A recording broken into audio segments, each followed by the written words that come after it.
Del libro de la sabiduría, capítulo 7, versículo 25. La sabiduría es un hálito del poder de Dios, una emanación pura de la gloria del Omnipotente, por lo que nada manchado llega a alcanzarla. Es un reflejo de la luz eterna, un espejo sin mancha de la actividad de Dios en todas las edades. Entrando en las almas santas, forma en ellas amigos de Dios y profetas, porque Dios no ama sino a quien vive con la sabiduría. Es ella, en efecto, más bella que el sol, supera a todas las constelaciones. Comparada con la luz, sale vencedora, porque a la luz sucede la noche, pero contra la sabiduría no prevalece la maldad. Palabra de Dios. Queridos hermanos,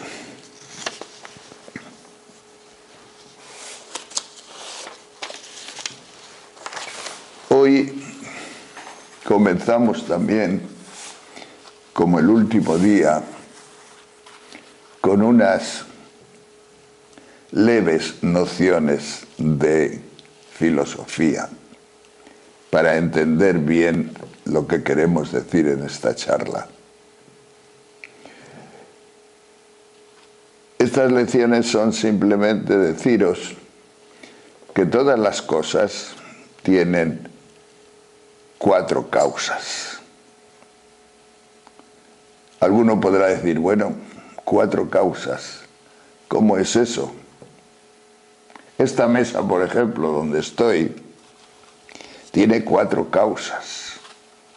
La primera causa es la causa que se llama eficiente, el carpintero. Si no hay carpintero, no hay mesa.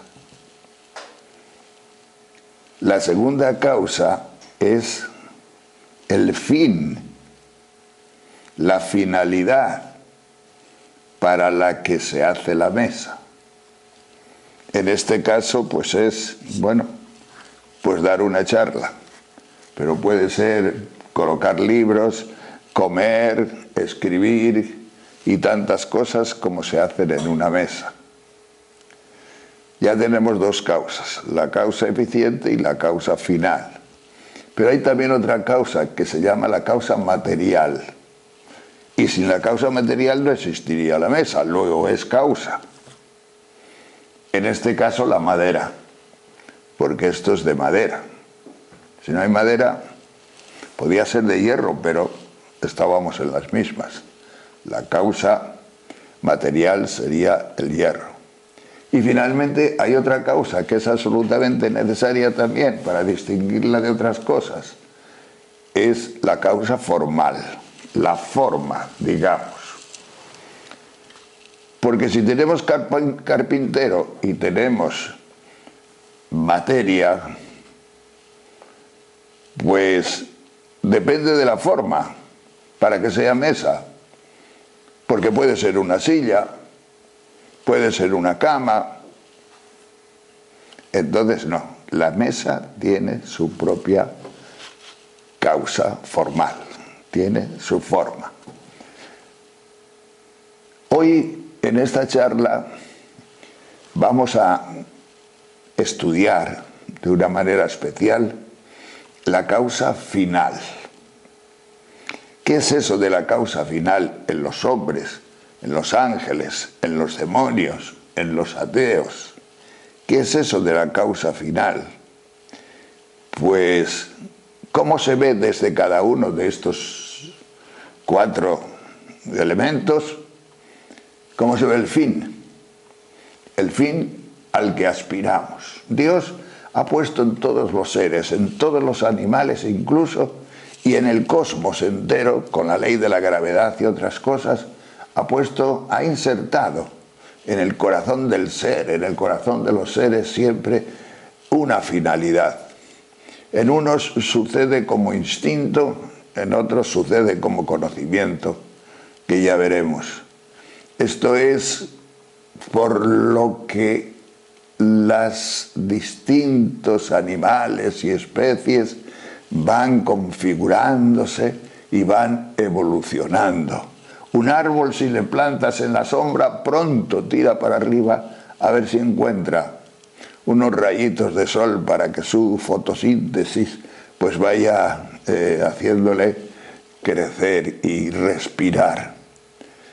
Un dato curioso aquí en este caso es que Santo Tomás, al hablar de esto que estoy hablando en el Tratado de los Ángeles, coincide con y cita a San Agustín. Y dicen que Dios no creó al mundo en 7 días, que eso es una forma de hablar. Dios creó al mundo en semilla. Si alguno, porque sé que de vosotros hay alguno que le gusta constatar estos datos, lo tenéis en el Tratado de los Ángeles, Santo Tomás, primera parte de la Suma, cuestión 62, artículo 3. Pues ahí Santo Tomás y San Agustín nos indican claramente que Darwin, en el siglo XIX, en su escrito sobre la selección de las especies, no fue nada original. Teóricamente nada original, ya se había pensado eso. Y se había pensado por los dos más grandes genios filosóficos y teológicos que ha tenido la Iglesia, que son San Agustín y Santo Tomás de Aquino. Pues bien, todos los animales tienen, y animales y vegetales, y el cosmos entero tiene insertado en su propia esencia, en su propio corazón, la búsqueda de un fin, la búsqueda de una finalidad. Si miramos al hombre, pues nos encontramos con que en el hombre ya es un ser racional. No solamente es por instinto como los animales, sino que en el hombre esa búsqueda del fin, de la finalidad, sucede por el conocimiento. No solo instinto, sino por el conocimiento. Ya tenemos capacidad para conocer las intenciones de Dios y la verdad de Dios. Entonces, hay dos clases de conocimiento en el hombre. Un conocimiento es el conocimiento natural y otro conocimiento es el conocimiento por gracia. ¿El conocimiento natural cuál es? Pues miren ustedes, yo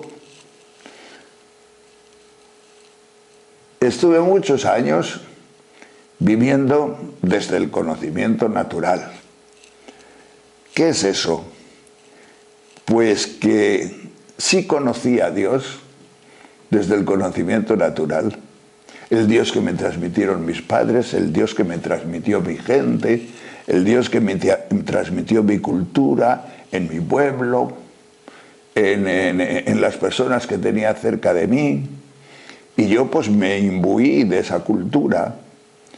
Y el tema de Dios pues era un tema para mí bonito, sencillo, no sé, que me fue dando sobre todo el conocimiento de la trascendencia.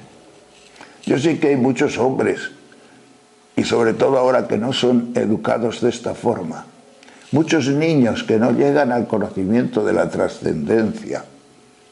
Estamos en lo natural todavía, pero es que a un niño, sin más, sin hablarle de la fe, es más importante casi hablarle de la trascendencia al principio, para que vaya abriendo su corazón y vaya abriendo su mente a las realidades que después van a desembocar en un conocimiento bello y perfecto a través de la fe de Dios nuestro Señor. Pues yo sí que creía en Dios naturalmente. No me resultó nada violento creer en Dios. No es una cosa, digamos, que es un mito que me impuso no sé quién y no sé cuántos, no. Era una cosa que compaginaba perfectamente con mi evolución y con mi desarrollo y con toda esta forma de vivir que hace crecer a un niño. Yo chupé, esta palabra vale, yo chupé la trascendencia y chupé cierto conocimiento de Dios desde el principio de mi vida. Quizás sea un poco especial, quizás sea un poco raro. Yo tuve una circunstancia vital muy importante, y es que cuando tenía 3 años, pues se murió una hermana mía, en plena guerra civil española. Se murió una hermana, yo tenía 3 años y medio, y ella, que se llamaba Marifé, murió a los 2. Ella estaba con mis padres en Asturias y yo estaba en León con mi abuela. Y en aquel tiempo, cuando en el pueblo, mi pueblo, se recibía una carta, se reunía mucha gente en la casa donde se recibía la carta, porque casi todas las cartas eran de malas noticias. Alguno que había muerto en el frente, algún soldado, y querían compartir y solidarizarse con la persona que iba a tener esa mala noticia, o que se sospechaba que iba a tener, porque tampoco Correos funcionaba naturalmente como ahora. Y entonces se recibió una carta en casa de mi abuela y la gente supo de qué se trataba, que se había muerto mi hermana. Y antes de leerla para todos, yo andaba por allí con 3 años y medio circulando. Y me acuerdo perfectamente que una persona dijo, ¿y el niño? Está el niño. Y me acuerdo de que otros decían, el niño no se entera. ¿Qué más da leer la carta delante del niño que no? Y leyeron la carta delante del niño. Pero resulta que el niño, que era yo, se enteró. Y no solamente se enteró, sino que os puedo transmitir de que me dio un dolor fortísimo. Me fui al rinconcito donde estaba mi abuela, me eché en su regazo y allí llorando, después me cogieron y ya perdí el recuerdo, ya no me acordé más, ni eran tan pocos años, de nada, ni de mi hermana que se había muerto de viruela, como digo, fue durante la guerra. Pero yo de pequeño en el pueblo siempre tenía, digamos, muy al vivo esas necesidades metafísicas que lo tienen muchos niños ya y deberían de tenerlas todos si están educados de una manera determinada o en un determinado ambiente. Yo tenía las necesidades metafísicas. ¿Y por qué? ¿Y por qué se muere la gente? ¿Y qué pasa con la gente? ¿Habrá algo más allá? ¿Tiene sentido la vida? ¿Tienen sentido las cosas? Yo veía llorar a otros niños porque habían quedado huérfanos. ¿Y tiene sentido esto? Un día fui a ver a una mujer de mi pueblo que se llamaba Petronila, tía Petronila. Yo tendría 7, 8 años nada más. Estaba cadáver en su casa. Me acuerdo de ver aquel cadáver, estaba tan blanca como las sábanas. Y un sacerdote vestido de sotana llorando y llorando y llorando. No sé qué me impresionó más, si el cadáver o el sacerdote, que era hijo de esa mujer, llorando. Pero yo salí de allí y salí pues con la sensación de sufrimiento, pero bien.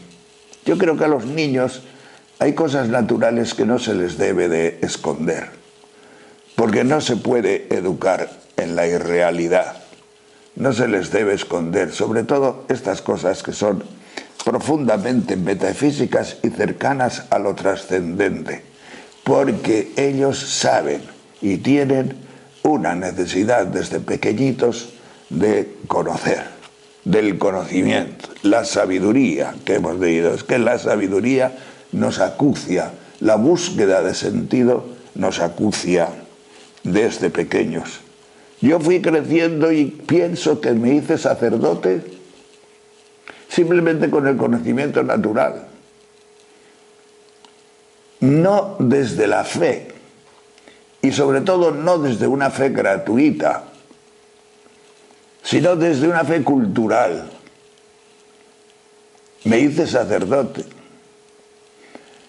Entonces, pues claro, muchas cosas me salían desde mí, que si era por ayudar, que si era por la solidaridad que se llevaba en aquel momento. Había muchos niños que iban a los colegios para ser sacerdotes, pues yo también fui a ser sacerdote.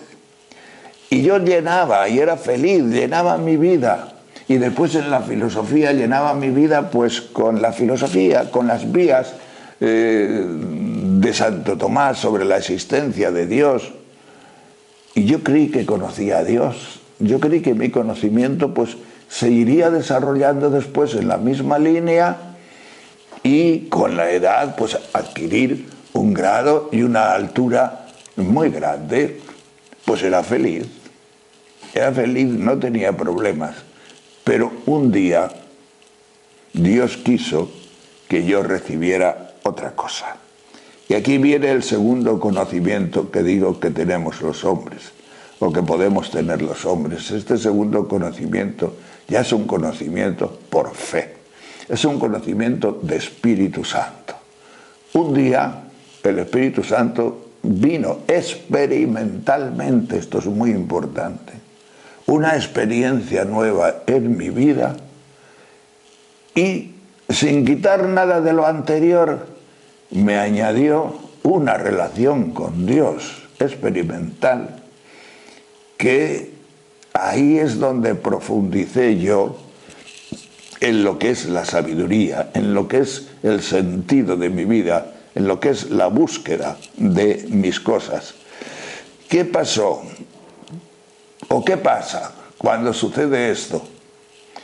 Pues que el Espíritu Santo viene a tu corazón, el Espíritu Santo habla, y el Espíritu Santo te revela una cosa maravillosa.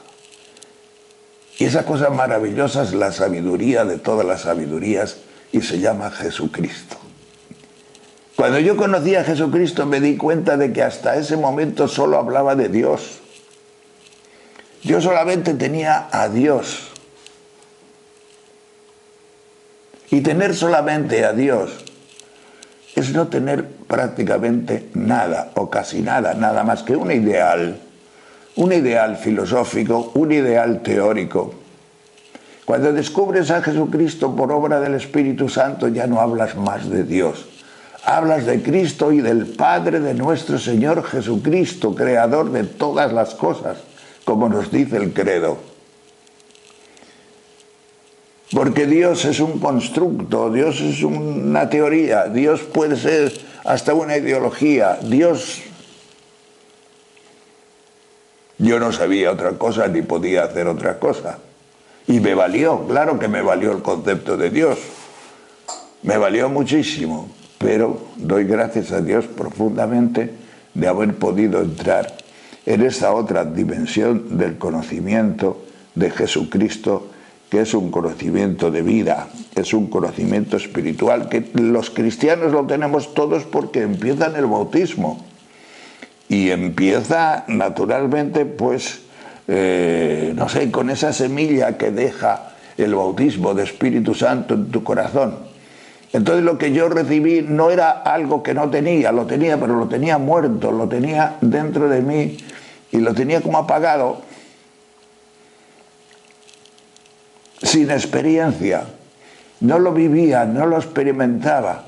Llegó en su momento porque llegó. Y el Espíritu Santo lo quiso. Y entonces, pues, me dio la posibilidad de entrar en este otro conocimiento, de entrar en esta otra dimensión. o por un Pentecostés puede llegarte también, como me sucedió a mí. Hubo personas en un grupo de oración que oraron sobre mí, y todo esto fue lo que me dio a mí en un momento determinado, a lo largo de un año, como tantas veces he contado, pues un nuevo conocimiento del Espíritu Santo en mi vida. Me di cuenta que no era yo el que tenía que conocer a Dios, era Él el que venía a mí, yo tenía que experimentarlo.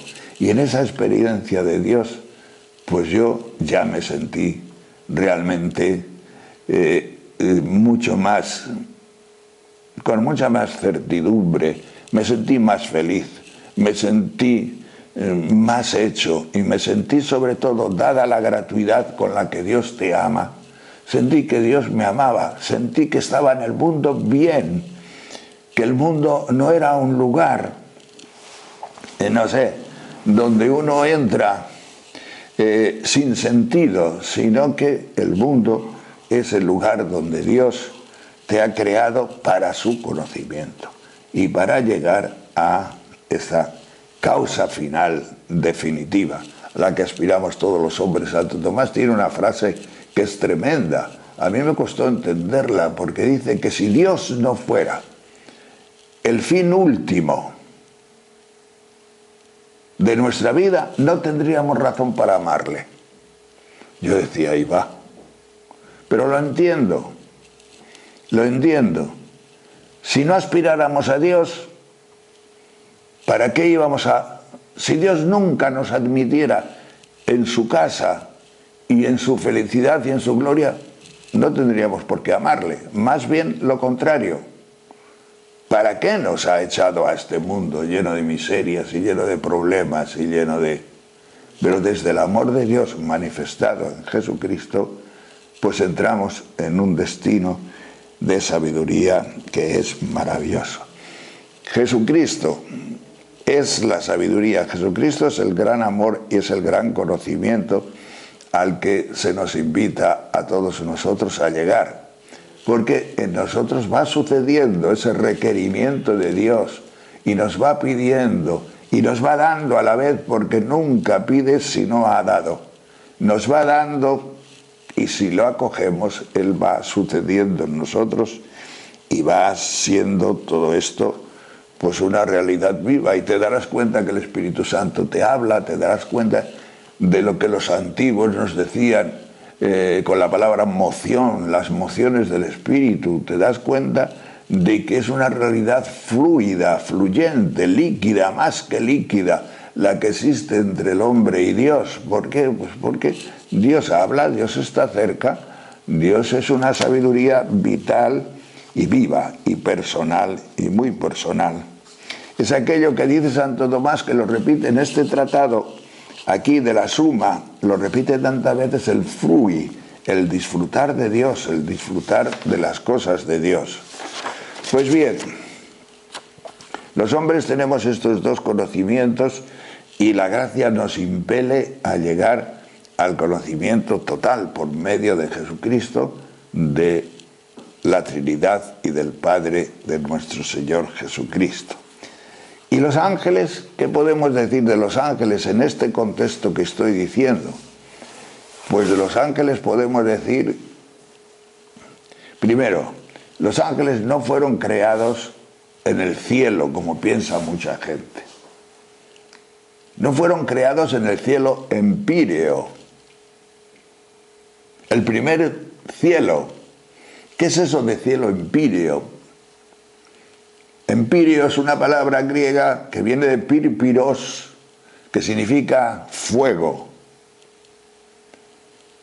El cielo de fuego. Ese es el primero de todos los cielos. El cielo de Dios, donde habita Dios. ¿Pero por qué se dice de fuego? No se dice de fuego porque queme, por la quemazón. Se dice de fuego por el resplandor, por el brillo. Por eso se llama al cielo de Dios, en la tradición, se llama el cielo empíreo. Pero hay otros lugares que los antiguos también llamaban cielo. Y nosotros también, porque salimos una mañana y decimos, qué bonito está el cielo hoy. ¿Qué cielo ves tú? ¿El empíreo? No, ves el cielo azul que ha salido un sol muy bonito. Pues en este cielo segundo, no en el primero, nacieron los ángeles. Yo no tengo idea dónde nacieron los ángeles, ni cuándo, porque eso no se nos ha revelado. Pero lo que se nos ha revelado es que los ángeles nacieron en su naturaleza. Una naturaleza bella, poderosa, potente, con inteligencia potentísima y con una capacidad de conocer enorme, y además instantáneo. Los ángeles, con un acto de conocimiento, solo un acto de conocimiento, conocen todo lo cognoscible. Todo lo cognoscible según su naturaleza, naturalmente. Todo lo que es... Así como nosotros tenemos que emplear la vida entera en estudiar y en ir conociendo, y al final de la vida, pues ¿qué hemos conocido? Pues qué sé yo, pues algunos, no sé, poco, otros muchos. Yo, una de las cosas que he tenido en mi vida envidia ha sido a frailes que se mueren y que conocían muy bien el inglés. Digo, ¡jo, qué lástima! Ya me podía haber transmitido el inglés este hombre.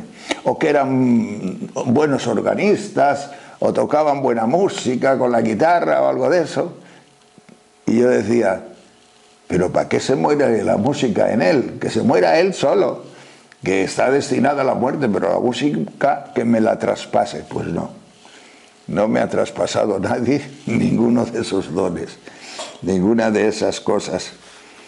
Pues bien, nosotros tenemos que caminar de esa forma y tenemos que ir poco a poco, pues buscando las cosas con investigación, con raciocinio, con experimentación, y al final llegamos a un conocimiento que no es todo lo cognoscible que Dios pueda conocer. Dentro de 500 años seguro que conocen mucho más que nosotros. Luego, no es todo lo cognoscible lo que conocemos en este momento. El mundo camina y se va perfeccionando en el orden del conocimiento, tanto material como espiritual. Pero los ángeles no. Los ángeles desde el primer momento conocieron todo lo que pueden conocer.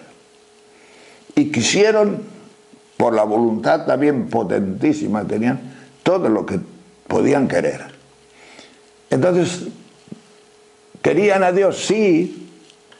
¿Querían a Dios? ¿Dios les quería a ellos? Sí. ¿Tenían relación? Pues sí. Pero no relación de gracia. No relación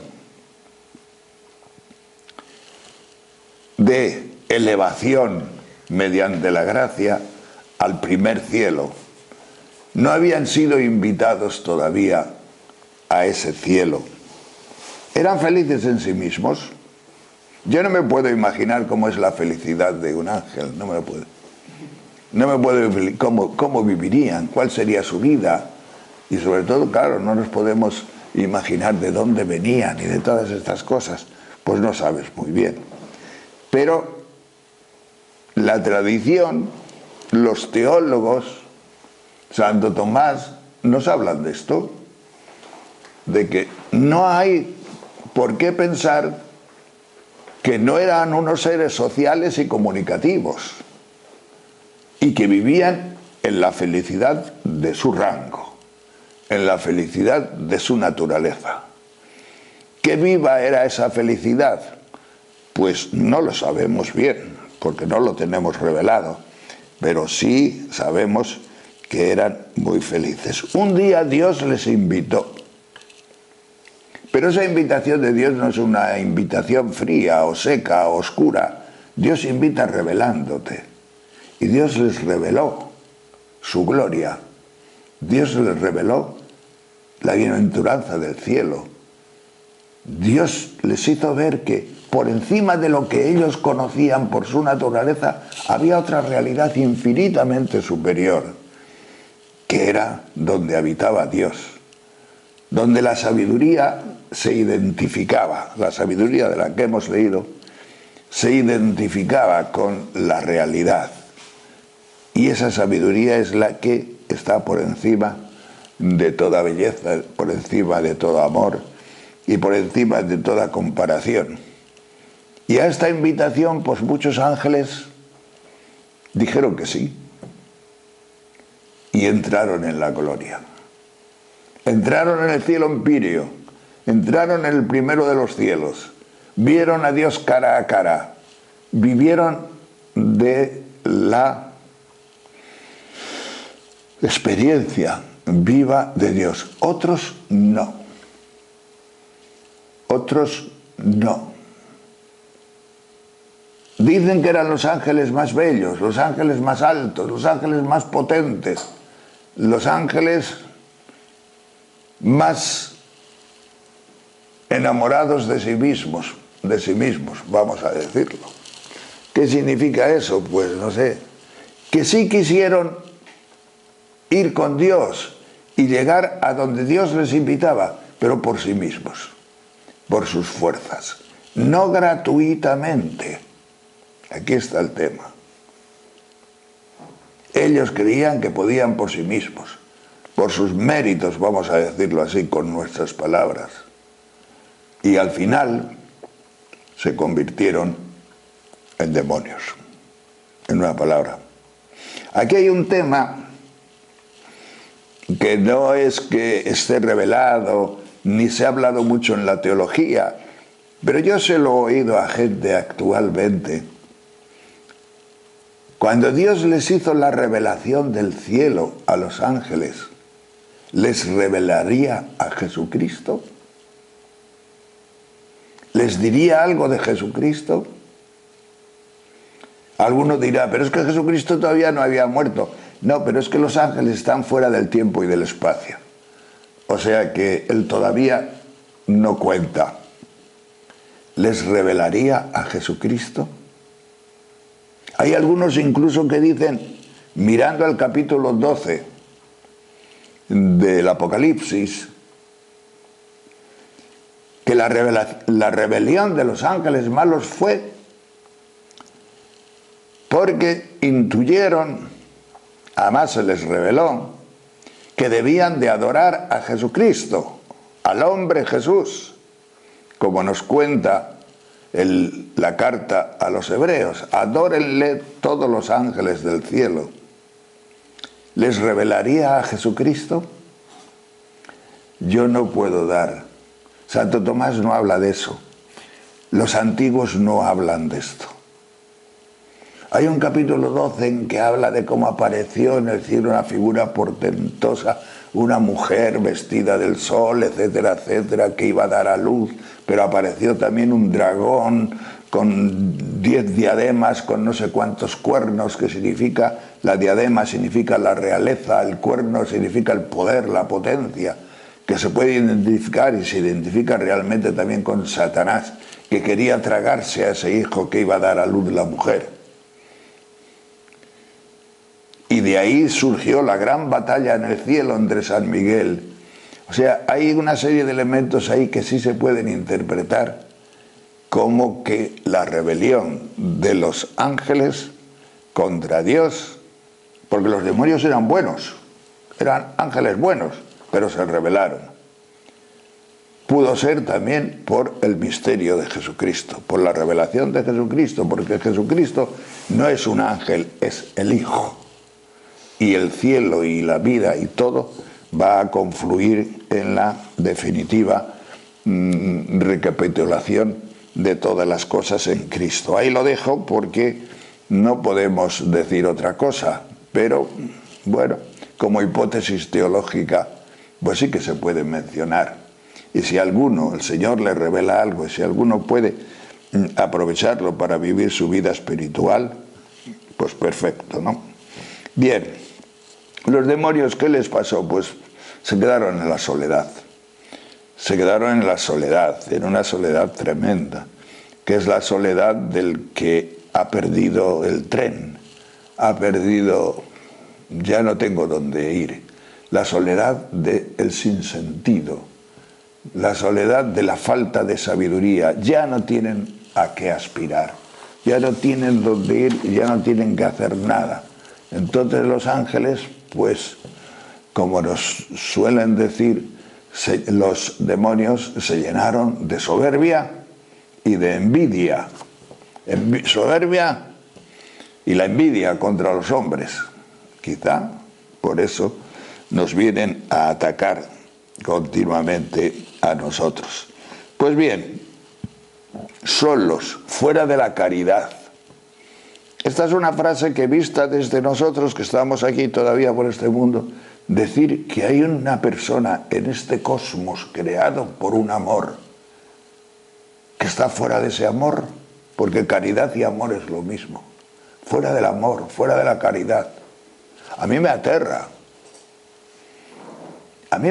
la suerte de los demonios, y a mí me aterra la suerte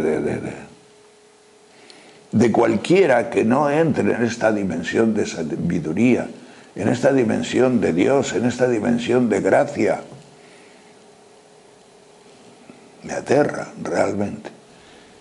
Bien, y finalmente, ya para terminar, ¿y qué pasa con los ateos? Pues leyendo el otro día una cosa que me salió al paso, sin buscarla, que fue el testimonio, un testimonio de un ateo, superateo, Paul Claudel, allá por el año 1860 y tantos, aunque murió en el 1955. Fue un gran poeta, un hombre, pues, no sé, muy claro, muy clarividente y con mucho corazón en todas las cosas que escribió. ¿Y cuál fue su conversión? Esta conversión es muy interesante porque nos da a entender el estado al que va llegando el ateo, del cual solamente puede salir por gracia, si no se hunde cada vez más. ¿Qué le sucedió a Paul Claudel? Nació en una cultura no como la mía, todo lo contrario. Atea, superatea, laica, superlaica, en el laicismo más grosero, iba a decir yo, de la Francia laica, dominada por los enciclopedistas, dominada por escritores como Renan, que luchaba contra el cristianismo con toda su alma. Pues bien, este hombre nació en esa cultura, entonces fue ateo desde el principio. Entró en la oscuridad del ateísmo desde el principio de su vida. Él tenía cualidades de escritor y una noche, la noche de Navidad del 68, que digo, 1800, pues fue a Notre Dame en París, pero fue más bien para tomar notas, porque tenía 20 y tantos años y quería escribir. Fue también más bien para tomar notas y en algún sentido irónicas y burlescas acerca de lo que él más odiaba en este mundo. Y lo que más odiaba en este mundo era a Jesucristo, a la Iglesia, a los curas, etcétera, etcétera, al cristiano, al cristianismo. ¿Por qué lo odiaba? No tenía ni un solo conocimiento, ni un solo amigo cristiano, nadie, absolutamente nadie, todo lo contrario, lo rechazaba radicalmente porque pensaba, bueno, pues que eran seres absolutamente dignos de la desaparición, intratables totalmente. Y fue precisamente ahí, en esa noche, él explica hasta el lugar, debajo de una virgen que estaba con un niño, era el día de Nochebuena. Ahí recibió el toque de Dios. Ahí recibió con una fuerza que él mismo, 28 años después, cuando nos cuenta esto, aseguraba que en ese momento me di cuenta que ningún libro del mundo me podrá decir de ahora en adelante y me podrá quitar la certidumbre de que Dios es, de que Dios existe, de que Dios me está hablando, de que Dios me está diciendo una cosa a mi corazón en este momento. Pero se encontró con que su mundo Era un mundo totalmente distinto a lo que estaba recibiendo. Tuvo la experiencia muy bonita, y digo muy bonita porque yo he tenido algo de esta experiencia también. Tuvo la experiencia de cambiar el corazón, de ser cambiado su corazón, de que el Señor le dio una conversión, un corazón nuevo, sin tocarle ni una sola de sus ideas, ni uno solo de sus odios, ni uno solo de sus pensamientos. Siguió siendo como si fuera ateo, siguió odiando al cristianismo, siguió a todas o a todo, y sin embargo él estaba cambiando por dentro. Esto le hizo sufrir un montón, porque dice, ¿yo qué soy? ¿Qué es lo que me está pasando? ¿Qué es lo que me está sucediendo? Y la comparación que él puso es que un día se dio cuenta que había estado en una cárcel lóbrega y oscura, metido profundamente, y él había salido de la cárcel, pero la cárcel no había salido de él. Es decir, la llevaba consigo. En su cultura y en su realidad científico-psicológica, como la queráis llamar, racional, llevaba toda la cárcel encima de él y no podía desprenderse de ella. Y hubo un momento, a mí fue lo que más me agradó del testimonio, hubo un momento en que como que se le apareció Jesucristo. No habla de aparición, pero se puede traducir con esta palabra. Se encontró frente a frente con Jesucristo. Eso de que nos habla la palabra de Dios cuando nos dice que todos compareceremos ante el tribunal de nuestro Señor Jesucristo. Tuvo un encuentro. A mí me gusta más la palabra encuentro, que es más nuestra, más de este tiempo. Tuvo un encuentro con Jesucristo, y el encuentro con Jesucristo fue tan fuerte en él que se dio cuenta de que o Jesucristo o el infierno. No había otra posibilidad. Y entonces formuló la frase que le ha hecho muy famoso de que ¿dónde está el infierno? Donde no esté Jesucristo. Allí estará el infierno. ¿Dónde están los condenados? Fuera de Jesucristo, donde no esté Jesucristo. Y siguió luchando, a pesar de todas estas cosas, siguió luchando. Y él decía, pero es que yo no podía salir de esta cárcel que tenía encima. Entre otras cosas, echaba la culpa al respeto humano.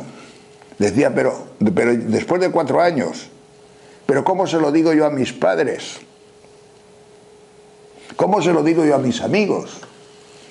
¿Cómo le digo yo a mi sociedad que soy del grupo de los odiados, de los que siempre hemos considerado la escoria de la humanidad?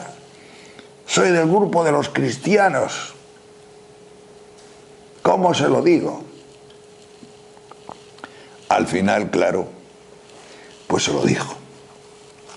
Y al final, pues, él, ayudado naturalmente por el interior y por la gracia, pues pudo superar este trauma. Una de las cosas que se sacan aquí en consecuencia, pero que son terribles, con respecto a la sabiduría, es que, si os dais cuenta, ninguna de las cosas que hizo le hubieran condenado. No le hubiera condenado el ser ateo, no le hubiera condenado el odiar a la iglesia, no le hubiera condenado todos los pecados que hubiera podido cometer. No, la condenación no está ahí. Lo mismo que las buenas obras no te salvan, te salva solo Jesucristo, la gracia de Jesucristo. Las malas obras tampoco te condenan, te condena Jesucristo. Es decir, el rechazo que tú tienes a Jesucristo, no Jesucristo. O Jesucristo o el infierno. Lo cual quiere decir que ese encuentro que nosotros tenemos que tener con Jesucristo un día, porque todos tendremos ese encuentro personal con Jesucristo, tenemos que prepararlo muy bien y con mucho cariño, diciendo: Señor, yo, tuyo, no tengo ningún problema, absolutamente. Tuyo, tuyo y tuyo por encima. ¿He cometido muchos pecados? Ni te los va a preguntar. Ni siquiera te los va a preguntar. ¿Por qué? Porque tú sabes, y el colmo de la sabiduría para uno humano es que has sido gratuitamente justificado por la sangre de Jesucristo. ¿Cómo debe doler esa sangre? Porque creo que solamente cuando te encuentres con Jesucristo, si te pide cuentas de algo, va a ser de eso. ¿Qué has hecho con mi sangre? ¿Qué has hecho con mi sangre? Gratuita, que te he dado para tu salvación y para la salvación de otros a través de ti. ¿Qué has hecho con tu sangre? Pues bien,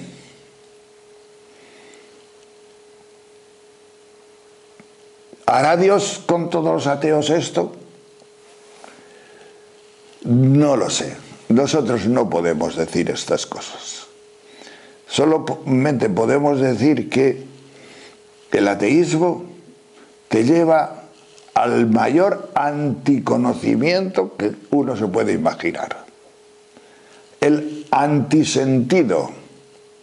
Si tenemos una causa final a la cual el Espíritu Santo nos está conduciendo, y esa causa final, ese don final que es Jesucristo y a través de Él como camino, verdad y vida, Dios, el ateo, por el hecho de ser ateo, se va separando cada vez más de ese fin.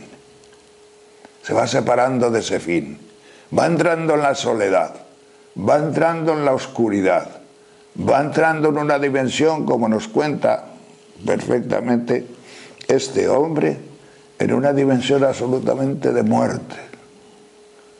Después resulta que él mismo decía, Renan, Voltaire, todos los grandes escritores son unos impostores.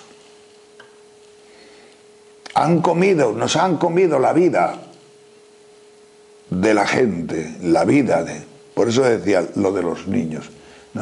Le comen la vida a los niños y no les dejan que los niños crezcan en esa trascendencia que un día les acercará a Jesucristo.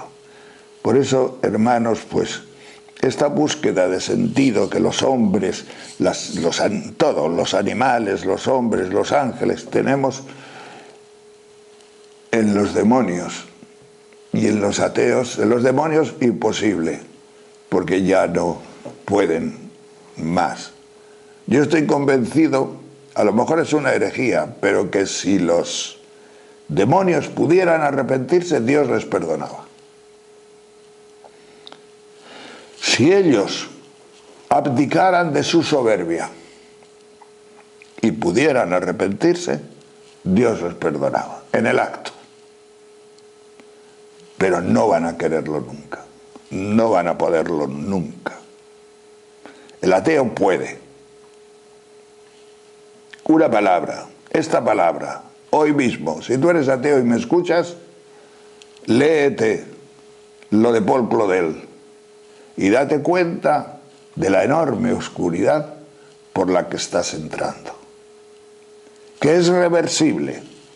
En este mundo todavía es reversible.